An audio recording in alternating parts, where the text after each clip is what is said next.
Hey, welcome everyone. Um, I am answering a question from Manjunath Ramakrishnan that says, do we need to scan our right hand and then our left hand, or should we scan symmetrically both hands at a time? Similarly, please explain for legs as well. So just reflecting on the question and giving a little bit of context, the question here is with regards to a body scan. And um, typically a body scan is done in some predetermined order. In my opinion, the order doesn't matter as much as having a fixed order so that we don't miss any parts of our body. And again, the question was when we get to parts of our body that are, where we have two arms, two legs, do we do them together or one at a time? Uh, One way to think about this is that um, what we're doing is we're cultivating a couple of different qualities. We're cultivating the ability to feel into different parts of our body. And two, we're cultivating the ability to do that on demand and to sort of know know what it feels like to on demand feel into our hands. So that's a skill that we may not have. Like we obviously know how to move a particular part of our body at will. And obviously, like if I poke myself, I immediately feel it. But can I consciously bring attention to this part of my body just like that? And so that's a skill set.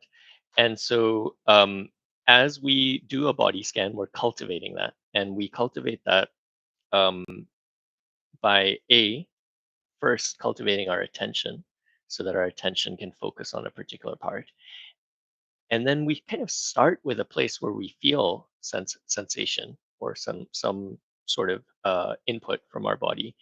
And then as we move, it allows us to kind of, I don't know, sidestep to the next adjacent area. Okay, so coming back to the question at hand. So when we're starting out, um, it's often easier to just focus on one particular body part. So let's say going down my body and I get to here and I start going down the left side of my body and I'm kind of going a little bit at a time. Someplace I feel stuff, someplace I don't. Maybe when I start, I'm kind of traversing like this in big swaths. So it's easier to go on one side and then come down the other side. Okay.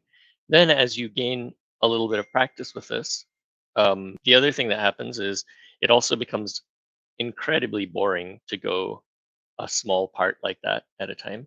So in the Vipassana retreat, what Goenkaji recommends is uh, kind of alternating. So initially you just start with doing a body part like this at a time. Then you kind of alternate. You do body parts like this, and then you start trying to go multiple body parts at a time, and you kind of build a practice of that. Uh, and then because that's at any given skill level, your ability to do that, it's almost like your attention is diffused, so you're not able to do that with as much. Uh, I'm not. I was going to say efficiency, but not efficiency with as much precision. Let's say. So then you come back and again try to go. He calls it going part by part.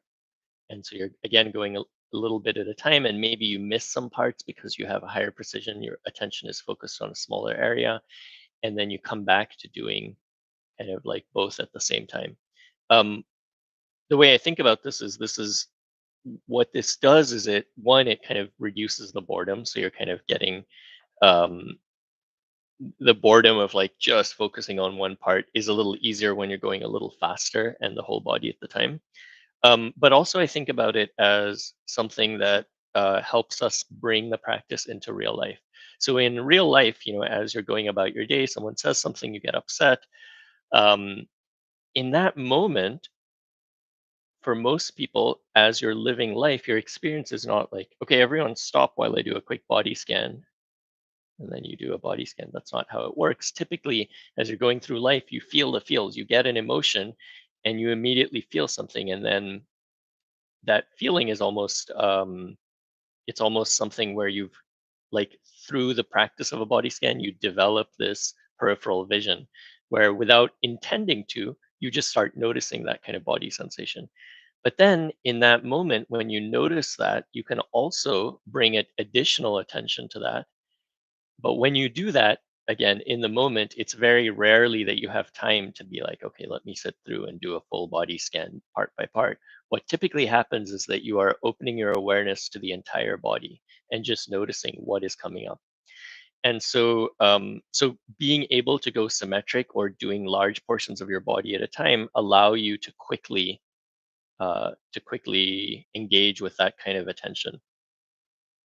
I will say though, lest you think that's a better or just more advanced way of bringing your attention, um, the metaphor that I use when thinking about this is about thinking why you don't always want to do that. You don't always want to try to notice your whole body or large swaths of your body, is because we are using, in the narrative, at least as I understand it, we're using the body scan not to relax our body, not to calm our body, not to make us feel better, but as a window into self awareness, as a window into our emotions and our experience right now.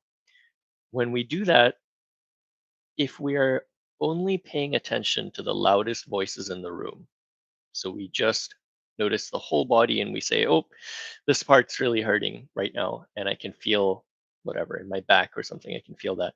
What we're doing is we're almost um, calibrating our sensitivity to those loudest voices in a room. When we go bit by bit, what we're doing is we're bringing our attention to here and we're saying, what's the loudest voice here? And what's the loudest voice here? And so what we're doing there is it's almost like we're increasing the sensitivity of our microphone rather than looking for really loud music. Mixed analogy there. Um, so my point with that metaphor is do both.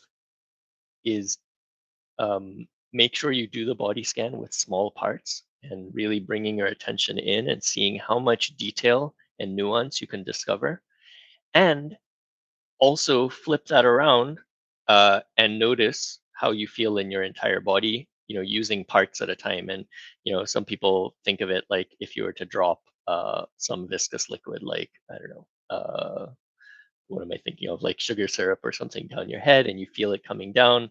Imagine scanning kind of in that way. Uh, and the reason to do that is twofold. Again, one is it's a more natural way in real life that at least I have experienced, that I tend to experience my body sensations as a window into my emotions. And then second, and I didn't say this yet, the second is that it seems that as we practice more, we have the experience of constantly uh, feeling our sensations, feeling what's happening in our body, kind of this interoception. So it almost becomes a constant peripheral vision that we carry with us through the day. Um, and that tends to, it's hard to describe this in words because it's not exact. And I feel like I might be making stuff up here. Um, okay, first off, I don't actually literally carry it 24 hours of the day, but I carry it through more hours of the day than when I started this practice, a dozen years ago.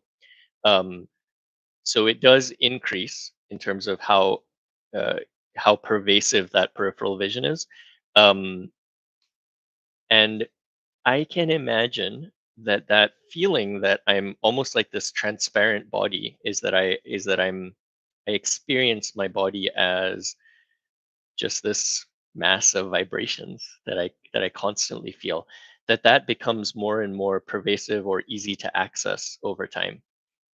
So by noticing multiple parts of our body at once, it's like we're training for that practice as well. Okay, I said a lot of words. I see the timer's already almost at 10 minutes. So let me attempt to summarize one more time.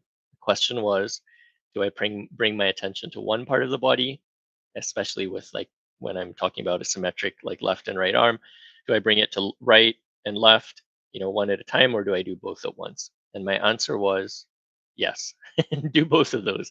So use your focused attention on one part of the body and use that to help you build a precision and this kind of fine-grained attention of your body or awareness of your body, but then mix it up with bringing attention to multiple parts of your body at once, so that you can develop this ability to hold the entire body um, at once in your attention. And that will, in my experience, that tends to be more valuable as we're walking through daily life. Okay, I'm going to pause there. Uh, Please add follow-up questions in the comments, and I try to answer them within a day or two, or as schedule allows. So thank you for listening, and I hope it was useful.